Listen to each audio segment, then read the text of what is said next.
Haridas Thakur ki jai. Prem Sri Krishna Chaitanya Prabhu Nityananda Sri Advaita Gadadhar Shri Gaur Bhaktivinoda ki jai. Shri Radha Krishna Bhagavata Shama Kunda Radha Kunda Giri Govardhan ki jai. Shri Vrindavan Dham ki jai. Navatam ki jai. Gang Jamunotasi Bhakti Devi ki jai. Ananda Koti Vaishnava Vrinda ki jai. Samaveta Bhaktivinoda ki jai. Go Premanandi. All glories to Selma devotees. All glories to Selma devotees. All glories to Selma devotees. All glories to Sri Guru and Sri Guranga. All glories to Sri Prabhupada.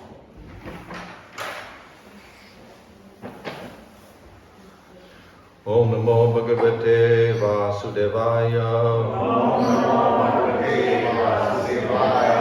Om Namo Bhagavate Vasudevaya.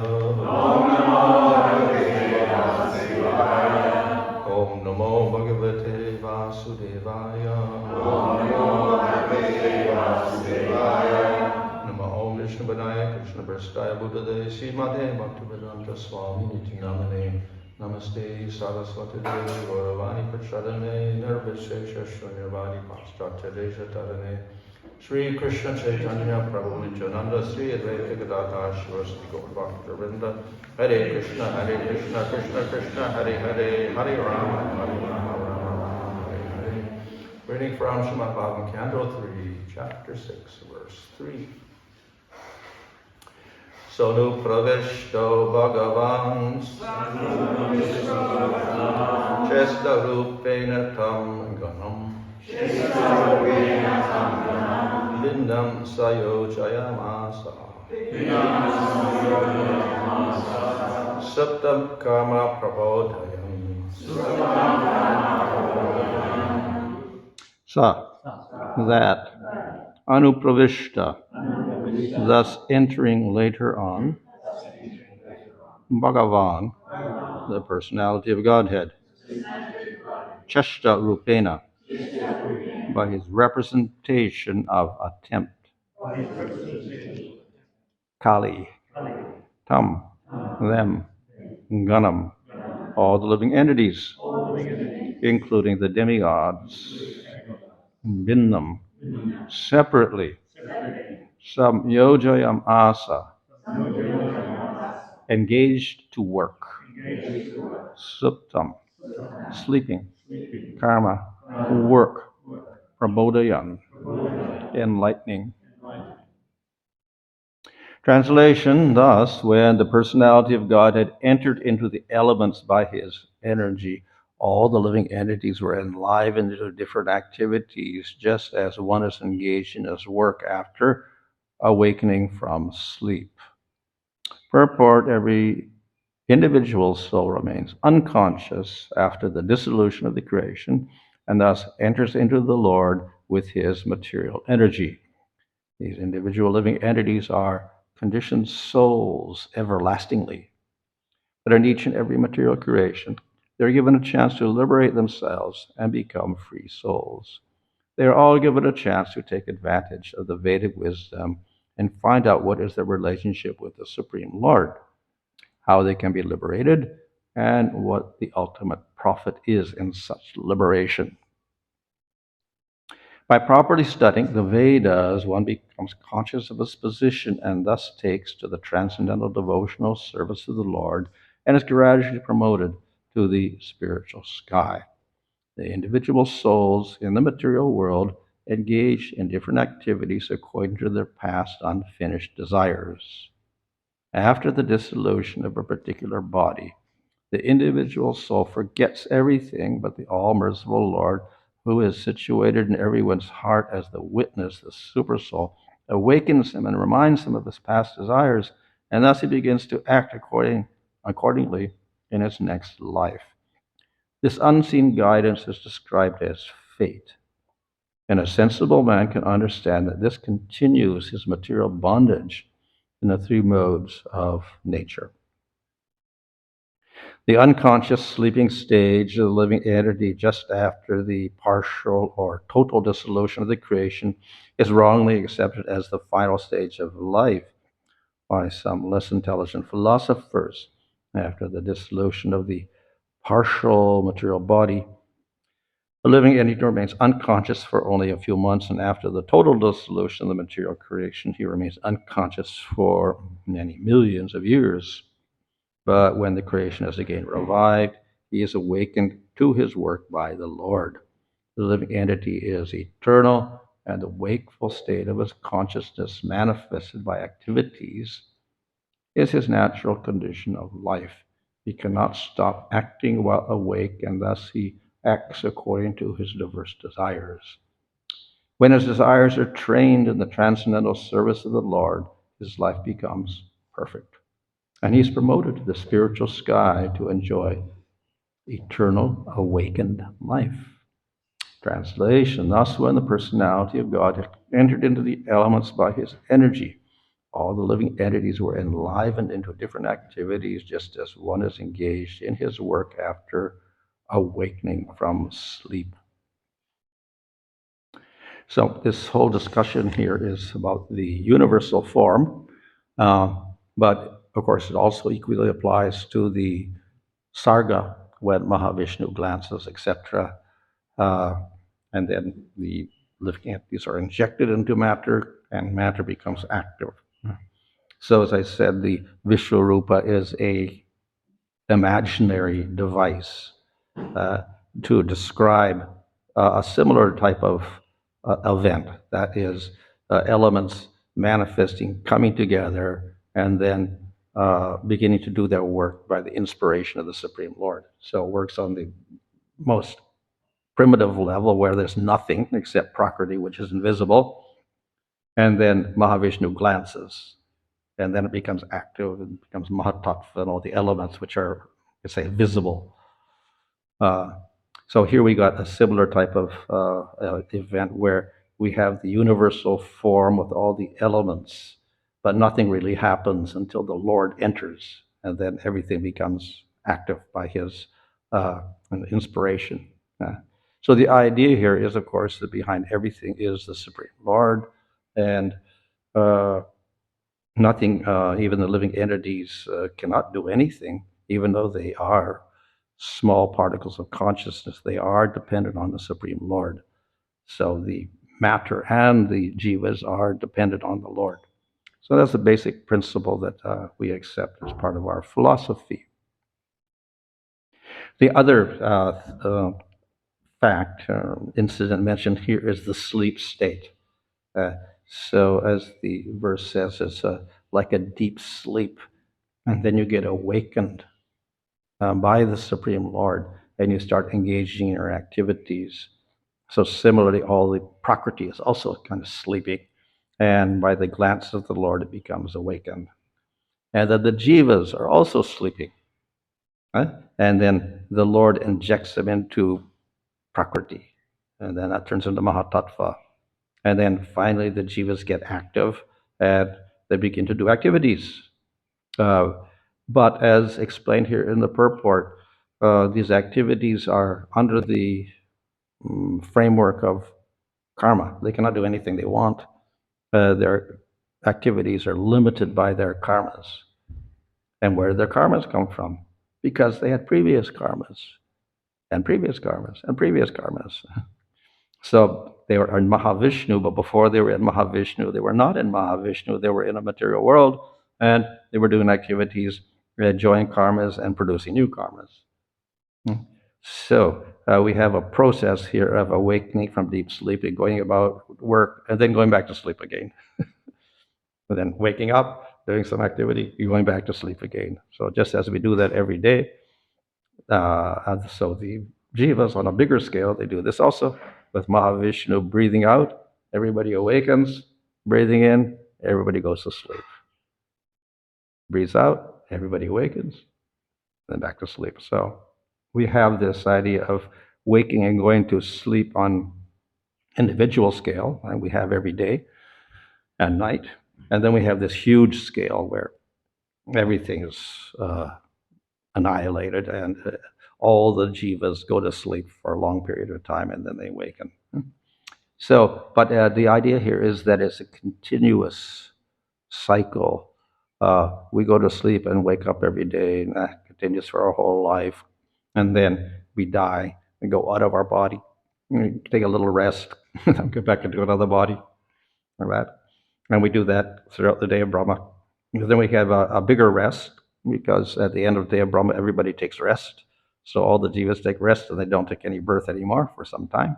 And then when Brahma wakes up, everybody goes back, they start getting bodies again. And throughout the day of Brahma, they have body after body after body, then they have another rest. So this goes on for 360 days of Brahma's year and 100 years of Brahma's life.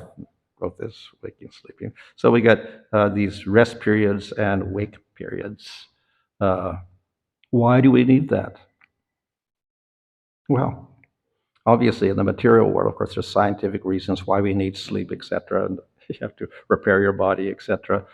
So that type of thing is there. And we can say ultimately it's a matter of fatigue. So, of course, ultimately the jiva should not get fatigued. But because we're in an unnatural position in the material world with a material body stuck with our karmas, then we do. The jiva is not actually in a natural state. So after some time of taking body after body after body and experience after experience, he gets a little tired of that. Just as you got your experience today, and then finally you forget about everything, go to sleep. So we get body after body after body, and then after that we get a little tired of it. So we get the nighttime of Brahma, daytime of Brahma. And when it gets too much, then everything is dissolved, and we get the Mahapralaya, the final dissolution of everything. Get a big sleep. So that's because the jiva has a tendency to be wakeful and do activities, which Prabhupada mentions in the purport. At the same time, we're doing activities which are unnatural because we're doing it with the material body, and we get all sorts of problems in doing that. So it's like the fish out of water. A fish can stay out of water for some time and has to jump back into the water again. So our getting bodies in the material world is something like that. We can do it for some time, but it's not really natural. So we get a temporary relief in the terms of this sleep. And then finally, the big sleep in Mahavishnu. So it's something like liberation, because we're not aware of we don't have a body at that time, no gross body and no subtle body. When we do our nighttime sleep, we kind of forget about our gross body, but we do have our subtle body because we have the dream state. But even that there's an adjustment there, because the deep sleep, then we don't have any dreams also. So kind of we're free from our subtle body and our gross body for a little while. Yeah. But when we go into Mahavishnu, no gross body, no subtle body. So it's a very deep sleep. We can relax a lot there. Yeah? So with that, we can say the mercy of the Lord, that we get a little rest from repeated birth and death in this material world and all those experiences. And we don't have to remember any of it. But then, unfortunately, we do have our karmas from previous waking state, and therefore we have to continue.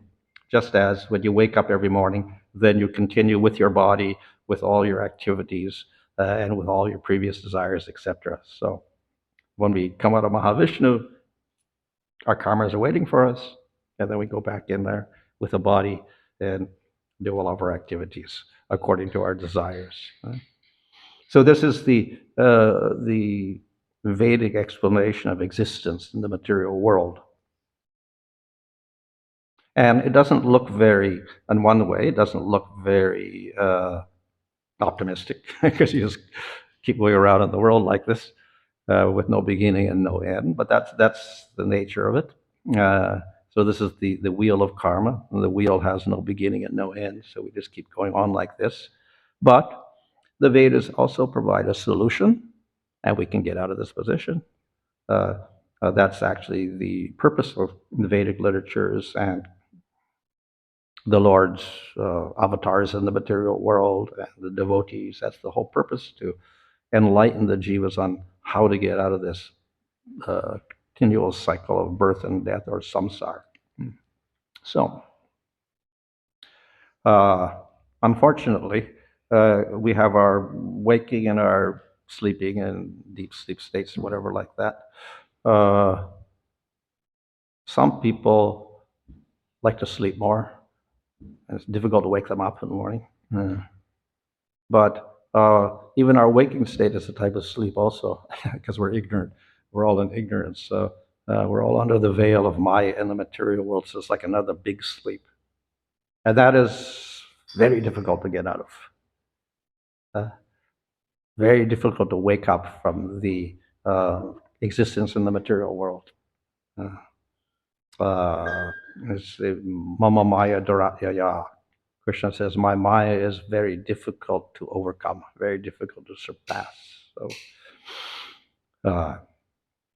there has to be some special endeavor and some special assistance so we can get out of that position. So as I mentioned the other day, fortunately, the Lord also, within Maya itself, he has a little bit of a mercy because he gives vidya as well as avidya. So as well as ignorance, there is knowledge in the material world. Knowledge at least, so that you can get out of the material world. Doesn't give you prema, but at least get out of the material world. So that type of mercy is there in the form of vidya, or knowledge, which means when you get to sattva good, you start realizing you're not the body, and material world is a miserable place, so let me get out. So that's what happens when you get to sattva good.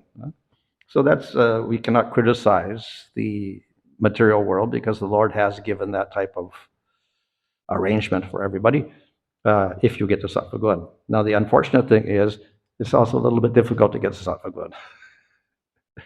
Generally, we have the opposite. We like to go the opposite direction. Just as things, we have any object, after some time it'll disintegrate. It goes back to tamagun. Tamagun is destructive. Brahma creates everything, and then it gets destroyed finally. So tendency is kind of to go back into tamasic mode again. If we're just left to ourselves, to go back into tamas. So there has to be some energy pushing us up to sattva somehow or other.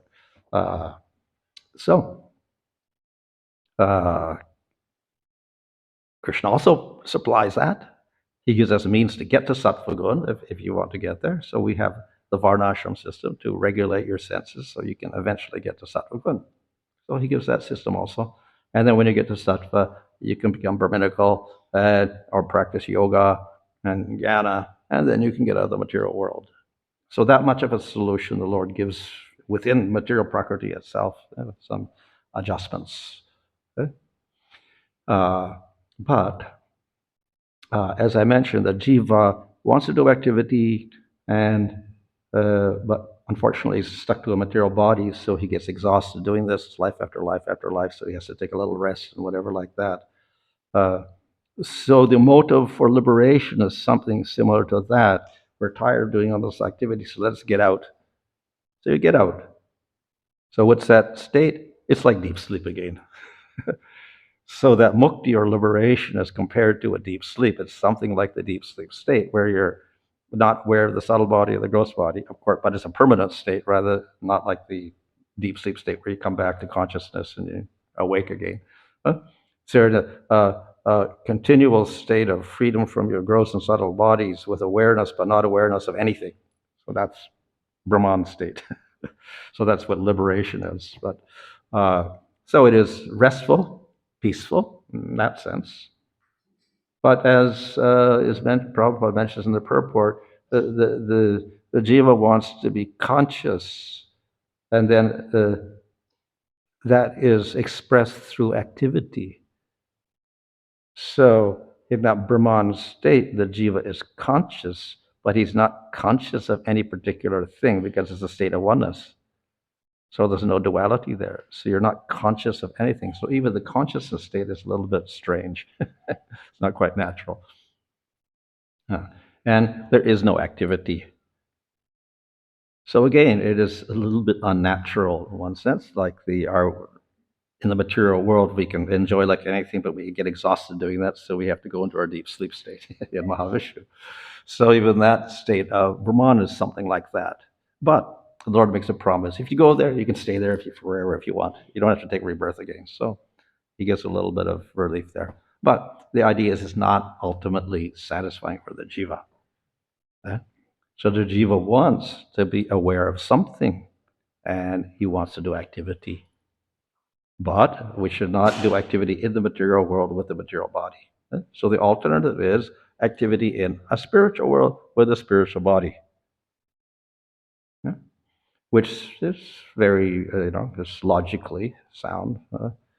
But there's a big condition to do that. In order to get to that state, we have to go through a whole transformation. The jiva has to transform in one sense, even though he's eternal and he's unchangeable in a sense because his swarup is always jiva, the eternal servant of Krishna. He has to change. So he doesn't change his position as a servant of the Lord, but he has to change his whole consciousness from, he is a servant of the Lord, but he doesn't recognize it in the material world. So we have to change our consciousness to recognizing we are the servant of the Lord and then engage in that activity. But we will say, well, why should I serve anybody? Why have to serve? Why can't I enjoy? So that is precisely the problem of the jiva in the material world. Because of that desire to enjoy, I want to enjoy, he's in the material world. If we want to get out of the material world, we cannot have that desire to be the enjoyer. So that's why we forget that we are the servant of the Lord, even though it's our constitutional position. And because it's constitutional, we cannot really enjoy in the material world. So we have to give up this idea of enjoying and recognize our position as servant of the Lord. But there is a bonus there, let's say a plus point there, not that we're just like slaves of the Supreme Lord. Servant of the Lord means, yes, we recognize that we are dependent on the Supreme Lord, but the relationship is not one of forced labor or forced service. It is one of voluntary, I would say spontaneous service to the Lord. But the only way we can have spontaneous and voluntary service to the Lord if we develop love for the Lord. Then it's voluntary. Then it's spontaneous. So that is what bhakti is. Bhakti is training the jiva to develop his nature of spontaneous love for the Lord. That's all it is. And we call it unconditional love because there's no trace of self-interest in that love. It is directed towards the Supreme Lord, only for his satisfaction and not for ourselves. And therefore we call it pure love or pure bhakti or unmotivated devotional service.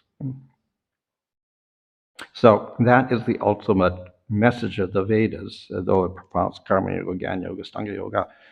Finally, the process is bhakti yoga, the process by which the jiva manifests his inherent nature as servant of the Lord. But it has to be expressed lovingly. So therefore, we have the process of bhakti yoga, training the jiva to develop affection for the Lord with no self-interest, pure bhakti. So that's the final conclusion. So therefore, the Lord does not leave the jiva here to go through repeated birth and death, but rather we have process offered by the Supreme Lord. And the nature of this process is that it is not for a few people, unlike other processes like jnana yoga and Astanga yoga, difficult for everybody to follow. Process of bhakti is open for everybody and available for everybody. So jnana and yoga are basically for sattvic people, but what about the tamasic and rajasic people in the world, which is the majority? So they can do bhakti yoga. And this way they can progress. Well, people say, well, what about karma yoga? We have sudras, vaishyas, all of the gunas. Yes, it's true. But that process doesn't get you out of the material world. It just gets you out to sattva guna eventually. So we're talking about transcendental processes to get you out. So, of course, jnana and yoga get you out, but they put you into that Brahman state, which is also unsatisfying. So therefore, we have the bhakti process, which gets you to satisfying position with the Supreme Lord. So that is the ultimate process mentioned in the Vedic literature and summarized, of course, made very clear in Bhagavad Gita and Srimad Bhagavatam. Okay. Any question now? Hmm.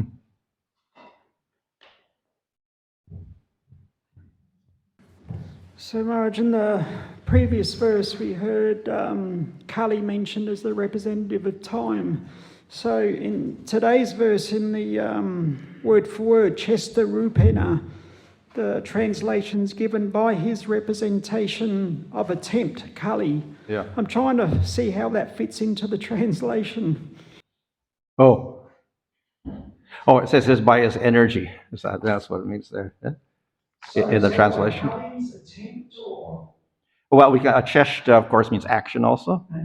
And then the action we can say is when, like say, Mahavishnu glances, then time energy is activated also. So there's kind of an action there at a certain time, something happens. So there's action involved there when Mahavishnu glances, and then jivas are injected. So we could say the kala is it's time, and it's also associated with action.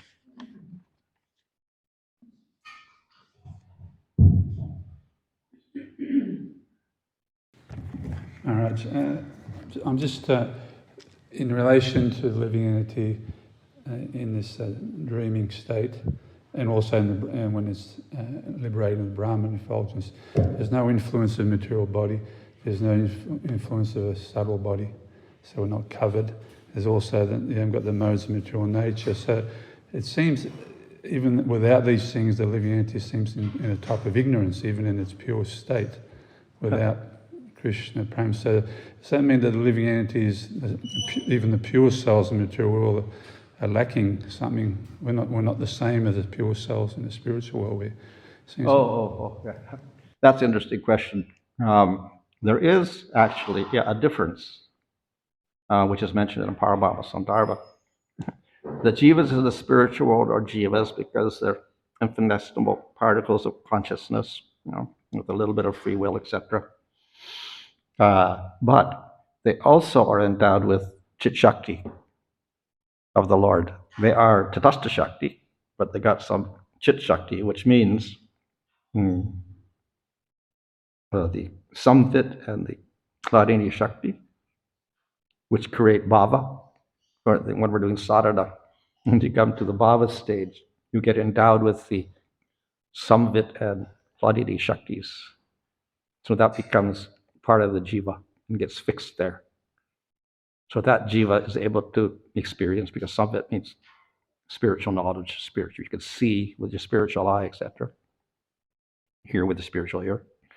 And hladini gives you the capacity to experience prema and bliss, etc., the spiritual world. So in order to see the Lord and experience Him in bhava or prema, you need something else, not a material body. So Krishna supplies that to you when you get to bhava and prema.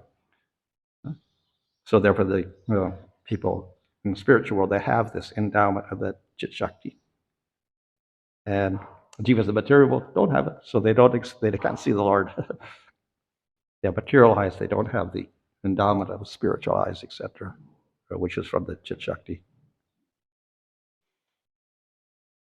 So that statement, Maharaj, that we often quote, Nitya Siddha Krishna Prem, that every living entity has a pure love of Krishna, just a matter of awakening. Is that what you're explaining now?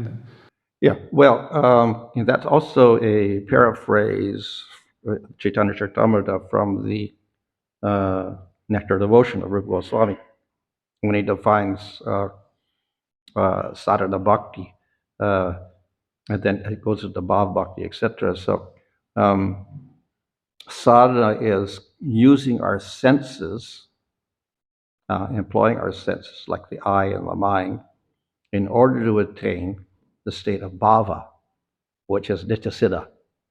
But he says it is manifested in the heart.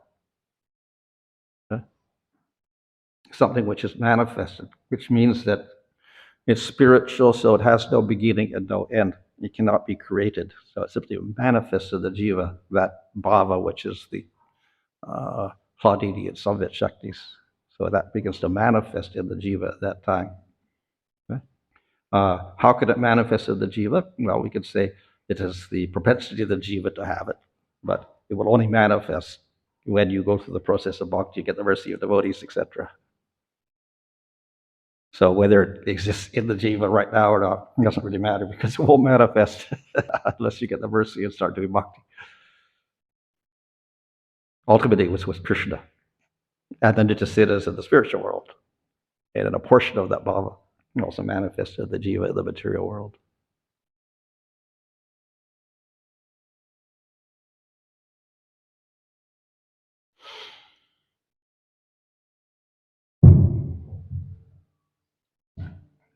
Maharaj, you mentioned in a previous class that when the jiva is within the body of Mahavishnu in the sleeping state, we all have our personal identities, individual identities, you said that?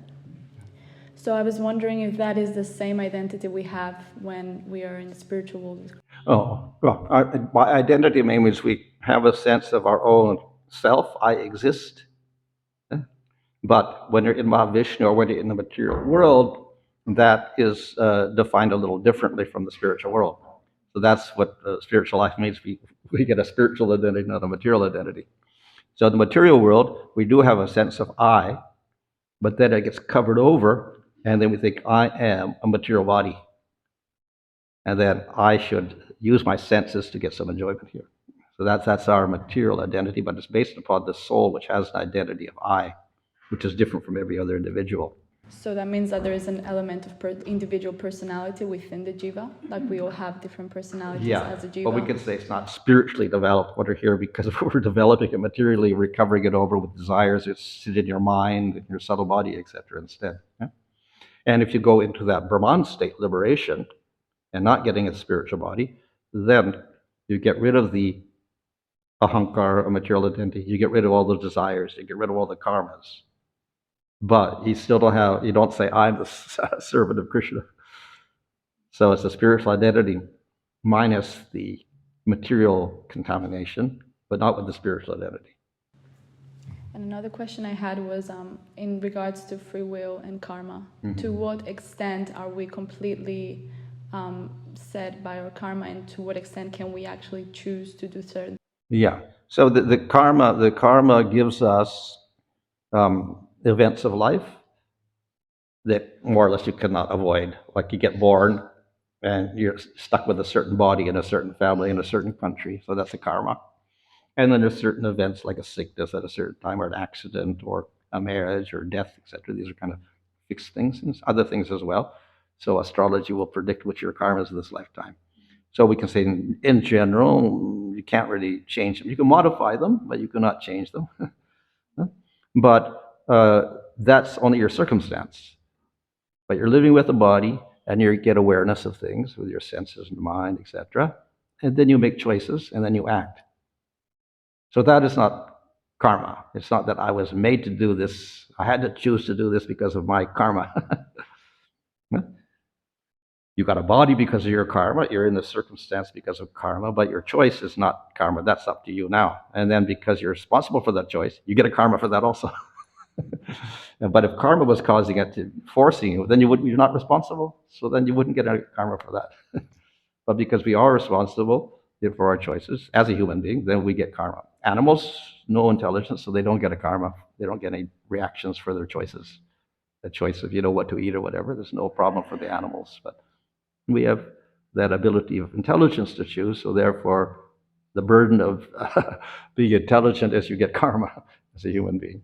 Like a child won't get the karma, but an adult will get the karma because a child's not so intelligent. When they grow up, they can distinguish right from wrong, and this is good, this is bad, I should do this, I shouldn't do that, then they get their karma. Because sometimes devotees may argue that all of our actions are predominated by our karma, and it gets a little bit confusing to what extent. If I choose to get up in the morning, is it my karma because I am a person that likes to wake up early, and that's something that I've said through many other lifetimes, or is it something that, to an extent, I've got a willpower that it's separate from that?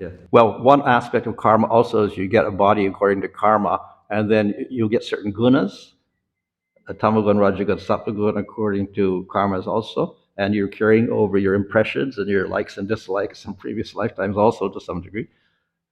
So in that sense, you get influenced greatly. But even if you do get that influence and you got these positions, that does not give you any excuses. Therefore, I can't do anything, and I'll do anything I want. I'll blame it on karma. We can't do that also. So the circumstances, and let's say the desires that are there initially with vasanas coming from previous life, and that's okay. We can't do anything about that. But you, in this lifetime, you can change those desires from what they were by certain choices you make. You live in a sattvic environment instead of a tamasic environment. You can start changing your gunas also. You listen to sattvic music instead of tamasic music. You can change your gunas. You take sattvic food instead of tamasic food. You can start changing your gunas. So you can modify your choices by your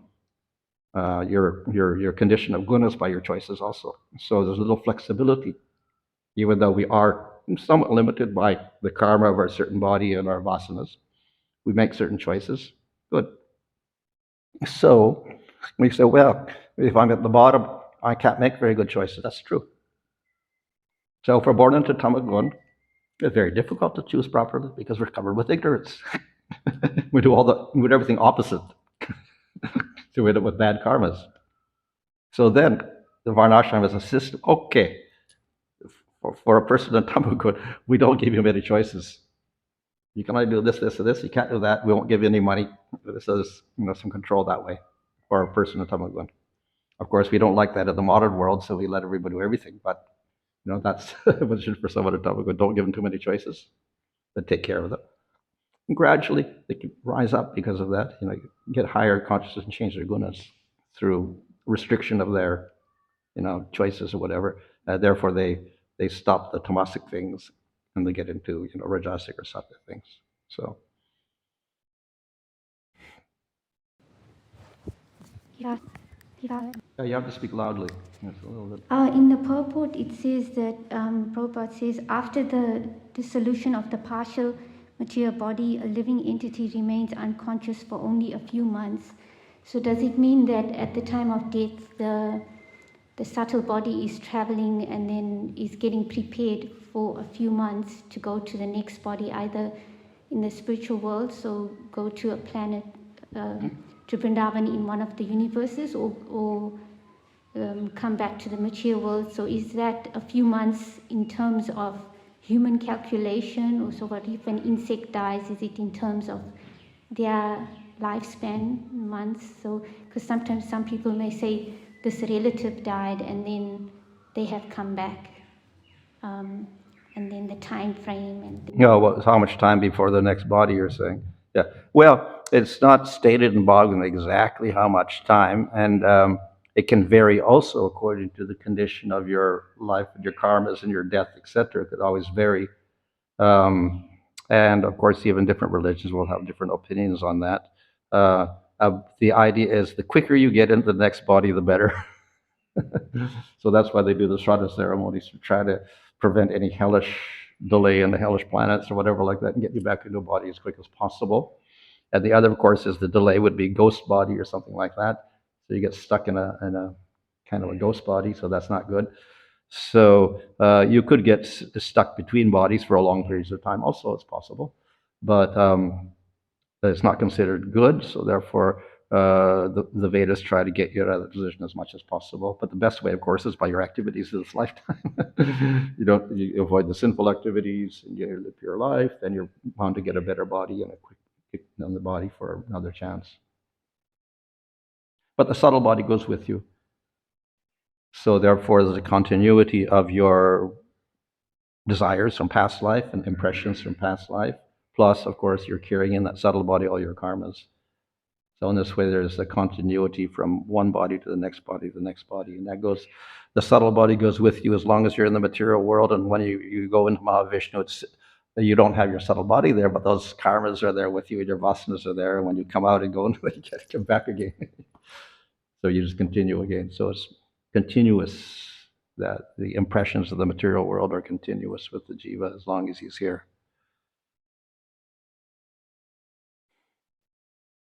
Okay, fine. Hare Krishna.